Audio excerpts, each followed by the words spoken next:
Opening a new book, new sefer of Bamidbar, and I've the feeling that the Parashas, the entire Sefer of Yikra was like an orphaned book. Most of Kollel Yisrael weren't seeing the sefer, weren't reading the Parsha, and finally, there's some degree to which most of our communities have some type of minyanim happening now and Torah readings, but still far from the norm. But as we look at Bamidbar, I want to give a little bit of an overview of the entire Sefer in like 10, 15 minutes. And primarily looking at the name. Not even sure we'll look at so much the name Bamidbar. We'll see if we get back to that. But the name in the eyes of Chazal, which people call the book Numbers, and people challenge, well, wait a minute, Bamidbar doesn't mean numbers, which is true.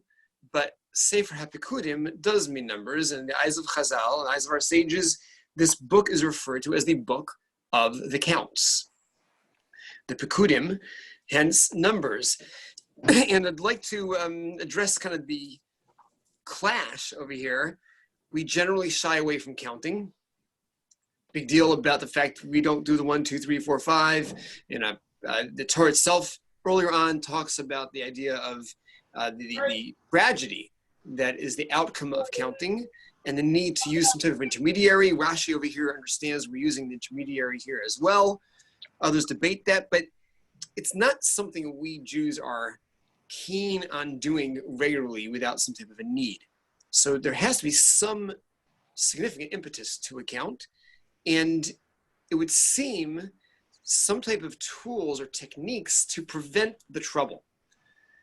So if the commonly way described problem with counting, the assigning of the numbers is the stifling, the limiting, you're going contrary to expansion, contrary to bracha. Bracha is all about expansion. The very letters, Beis, Reish, and Chaf, are all twos, like 2, 220. It's all like Maral says, the whole idea of you're starting to expand. Brecha is a bubbling spring. Bracha relates to the fact that there's expansiveness and growth potential, and numbers lock things in. And they assign a person a number, you're no longer a person with your personal humanity. So what can we find in these counts that will potentially be seen as tools that Hashem uses to counter those problems? Pardoning that almost pun. And can we also talk about why there are counts, why there are 2 counts, numbers, not number, why there's a count over here in the beginning of this book by Bamidbar. You're flipping through the first several pages, lots of discussion of the counts of the tribes. Then later on, toward the very end of this book, Parashas Pinchas, it'll be probably about chapter 26-ish, Chavav, is going to be another count, another census. So why 2 in the same book? So let's talk about counting, this count particularly, and why the 2, and see where we can hopefully take a message from here. So number 1, if you had to take a census, but you wanted to protect against the fact that the censused populace would feel that they've just been reduced to numbers, what might you do to counter that problem? I mean, many of you got your census packets in the mail or phone calls, whatever's happening right now for the census, or the signs around town with count, count, count. If you were creating a census and you wanted to protect against what we're describing as the hazards of the count, anything that you could do that would kind of shift directions to protect against it. Open to suggestions. It's offered for people in this setting often, but I'll maybe as we look at this parsha, how about the following? Number 1, actually real quickly, if you don't mind, someone just texted me. They were confused as to the time, so quickly, real fast, let him know. It's actually, don't reduce by counting, but lift up, highlight. But there's another term used over here, pasuk Beis or Gimel. Pasuk Gimel introduces a verb that's then used over and over again. Tifkedu. And then later on, lifkudosav, pekida, pokade, pekudehem. So the term pokade, the first time we encountered this verb, I believe, is much, much earlier and not talking about a count. Pokeid, Hashem pakad es Sarah. Hashem pakad, Hashem, something about Sarah. Sarah is currently childless, and Hashem is paying attention to her, noting her. Some will translate it as remembers her, but I don't think it's remembers as in like I forgot. It's more remembers as in remember me to so-and-so, bring me to their attention. Hashem pays attention to Sarah. He notes Sarah's condition. Common denominator between counting and taking note of somebody, being cognizant of somebody. Well, if my counting is just, I just need to know the sum total. I don't care who you are. I just need to know how many people are there. It's a checklist. That's not pokeid. That's not I'm paying attention. That's not I'm noting who you are. But if I'm counting you while noting who you are, that's very much the opposite. Next tool. Who does this count? Pasuk Beis. Pasuk Gimel. Who is to do the count? Atah v'Aaron. You, Moshe, and Aaron. Now, the next pasuk introduces the tribal leaders, but not in your place. What's that first word? V'itchem? With you. And there are two ways to say with you in Hebrew. Imchem or itchem. Itchem is almost like they're secondary to you. You are counting. And they are together with you. Which means, instead of getting that packet in the mail or the phone call from the Census Bureau, you got to knock on your door, regardless of where you stand politically. When you open the door and it's Donald Trump knocking on the door, I wanted to know how many people live in your house. I want to know who you are. Regardless of your immediate internal reactions, something unusual about this census. Right? Somebody relatively important is particularly interested in knowing about me. Moshe Rabbeinu is personally involved in the count of all 603,000 individuals being counted. So we have the terminology being used, the focus being used, and the personality are all tools that would potentially radically reduce the possibility that I feel deflated by the count or reduced by the count, and instead I feel elevated. That said, that's the count at the beginning of the parsha over here. We have to see, well, then what happened? We have this count, and later on we need another count. Why the two counts? And as an overview of this entire book, entire Sefer of Bamidbar, we get a lot of perspective by these two counts. I believe it's the Netziv in his Hakdama, in his introduction. It says, this book opens with the count of the should have beens and closes with the count of the will be's. We open with the count of the generation that should be walking into Israel immediately. We're beginning the second year. So again, first year in the desert, we've gone Pesach through our period right now to that first Shavuos. 40 days later, sin of the golden calf, whole summer of Moshe davening and pleading and then coming down with a second set of tablets, the Luchos on Yom Kippur. Then we start the process putting up the Mishkan. That gets us until the beginning of Nisan. We've gone a whole year. Beginning of Nisan with several weeks involved in the induction, the 12 days of each of the tribal leaders bringing their offerings. Nisan is basically focused on that. And now the count of the generation that's going to be going into the land of Israel. Oh, we're counting the military. We're expecting miracles, but we don't bank on miracles. So we're going to have a military. We'll have a structure. And we're going to have the tribal divisions. We're going to go to the land of Israel and spread out and be tribes all over the land of Israel. So we're getting into that mode over here right now. But that is all it would have been. Because the storylines of this book transformed us. And instead of it, first year out of Egypt, we're heading into Israel, we've got the 40 years in the desert. The Bamidbar of our existence, that stage of our history, that we are the ups and the downs, and unfortunately a lot of downs, and Klal Yisrael loses the right to go in, Moshe Rabbeinu loses the right to go in, and the count at the end of the book is the generation that's going in. Because from that point on, there's no more storyline. The whole book of Devarim that we'll get to about 12 weeks from now, that whole book is Moshe's final speech to Israel. So, and the last part of this book is basically describing the travels. It's reflecting on the travels. No more storyline after that last count. So this first count over here, the generation that should be about to go in the door, didn't happen. So the stories that unfold, and by the way, go carefully through this book that we're entering. We have about 37 years with no information. The information happens in that first year, 2 years, and then the final year. They're living, they're growing spiritually, they're correcting whatever mistakes, and one generation won't go in, but they're constantly growing. But the reality is a different generation that actually goes in.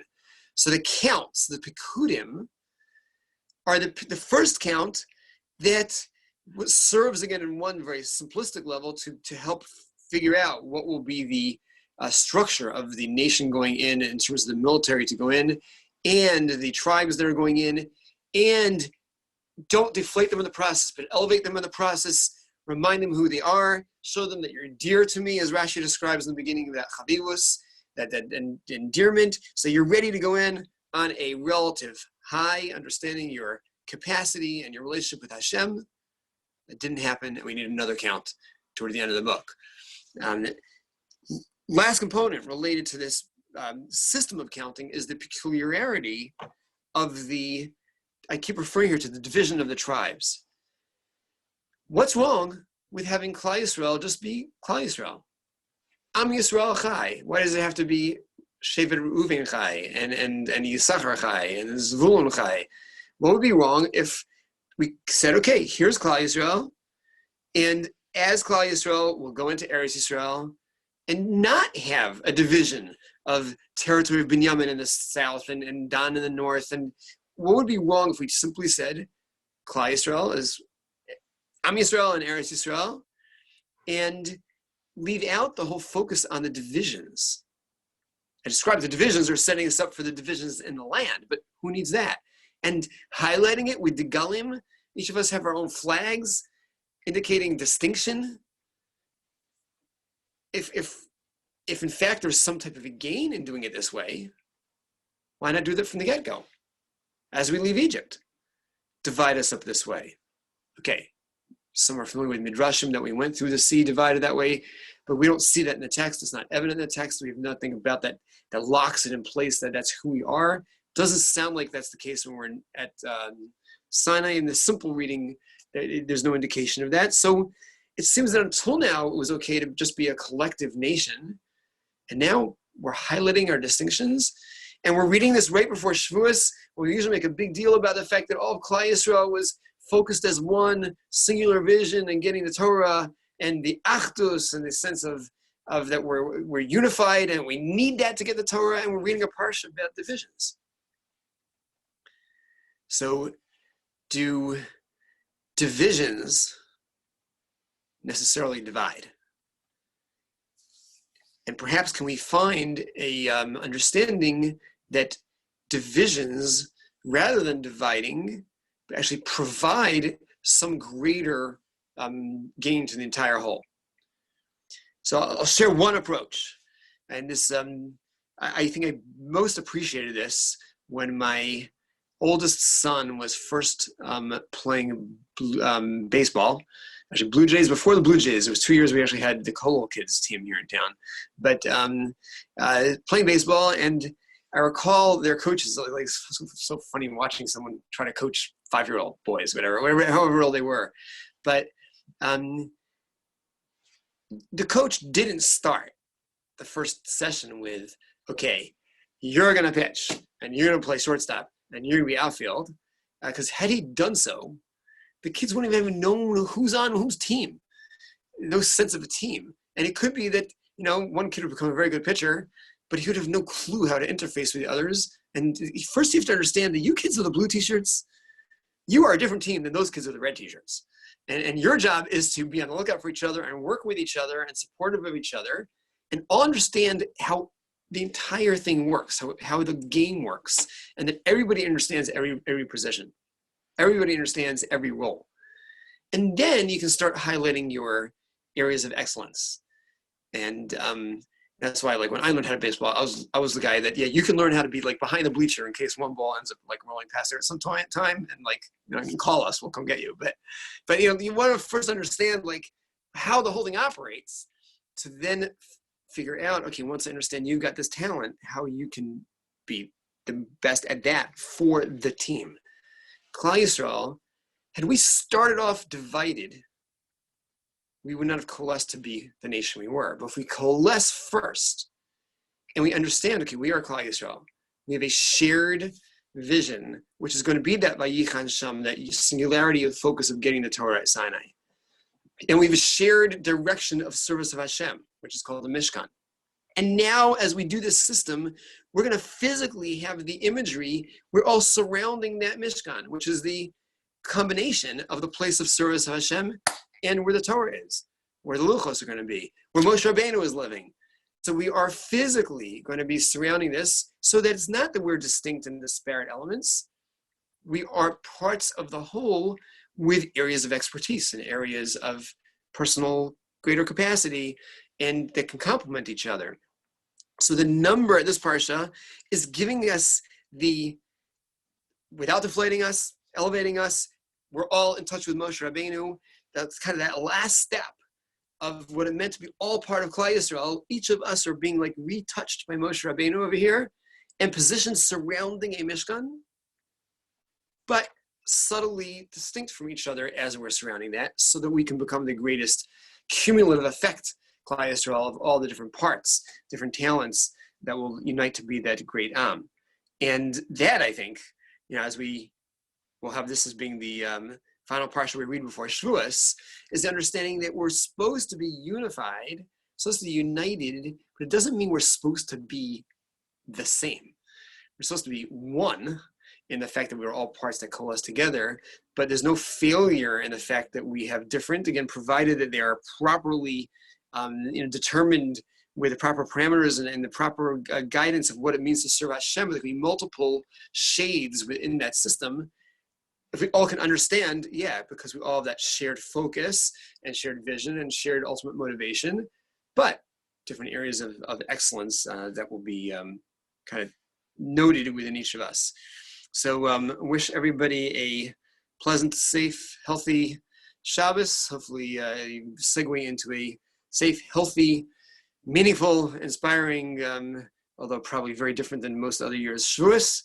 And well, hopefully Mashiach comes, we'll all have Shavuos in Eretz Yisrael. Without Eretz Yisrael, they go to shul again. So let's all get there in time for Shavuos. We don't have any problems. And thank you, Rabbi Alton, Gulf Manor Synagogue, for hosting. Thank you. Of course. Thank you. Thank you, Rabbi Preis. Something, Rabbi Preis, if you have a minute, just yeah. The Nesiva Shalom has a similar idea to what you concluded with. He's discussing the Degalim, the flags, and he writes that what would seem to be a cause for machlokas and divide, in reality, can bring about peace, because when each group can recognize that they have their own unique mission, then that takes away, the feeling of competition, the feeling of jealousy. Okay, I understand you do things. A lot of those, right? I'll close with I had a theory once that part of the idea on Purim of the costumes. Purim is a lot about the Achdus. In many ways. I mean, even the very fact that Shushan Purim is all about the cities that are contained in walls, and it's a match in many ways to Matan Torah. I mean, Purim is the reestablishing of Torah, of our relationship. So I had a theory there that when I'm not me and you're not you, so then I can't have issues with a divide. And again, the goal is I am me and you're you, and then I can appreciate it. But sometimes even the drinking also, like it takes away the, if I don't remember like where I am on the totem pole and the hierarchy and who's my superior and who's below me, it's harder to have the angst and the frustrations and the remembering the feuds. So I think it's there too, but it's all meant to be something that, I realize I can live that way. So I can live with the fact that you're different than me. So that's very good. It's like the Golem I did there too. Okay, Do you think it still Shekayach. applies? Do you think it still applies without the framework of the tribes? So it's interesting that we today don't have that structure of tribes. So we have within Klal Yisrael, let's say, sub-concepts of tribes. Some put it like each different nusach. Some say that like they came back originally from different tribes, whether they did or didn't. There's probably the reality is that there are certain primary different personality realities in Klal Yisrael, which are manifest in the tribes. To me, it's always hard to imagine that you have it divide into primarily 12, when today 12 people divides into at least 15 different, very different personalities. But Well, it has to be in a way, Galus has done that. I'm sorry? In a way, Galut has done that, has divided cultural Jews in terms of North African, European, Eastern Europe, Ethiopian, and there is very much big differences. So that's a big topic. It's fascinating, and it's a big issue. How much of what we describe even as different Jewish personalities are really regional personalities? Now, like German Jews are very precise. Well, it's a function of a culture that was very precise in time. And Hungarian Jews are very lavish, and different Jews have different ways of doing things. So it's intriguing on a simplistic sense. It's a function of, you're right. We've taken elements, sometimes for the good, and sometimes not for the good. But even when it is for the good, it's just a function of that region. I think those take a more mystical approach. Understanding something of that nature, that's not just an individual. It's about huge communities or huge blocks of time, that it's seen as kind of God-driven, that there be these elements within Klal Yisrael. So I think we have some who might take that approach. Yeah, it's not the tribes, but there's going to be Russian Jewry, and there's going to be Ethiopian Jewry. And there was a terminology when fighting for the Russian Jews specifically. I believe it was Rabbi Yaakov Kamenetsky who was quoted as saying, it's not just that there are X number of hundreds of thousands of Jews in that crisis. There's a notion of what's like, you use terminology, I think, of a shevet miYisrael. You have a huge group in a certain setting, certain notion, we can't abandon that. That's like letting a shevet disappear.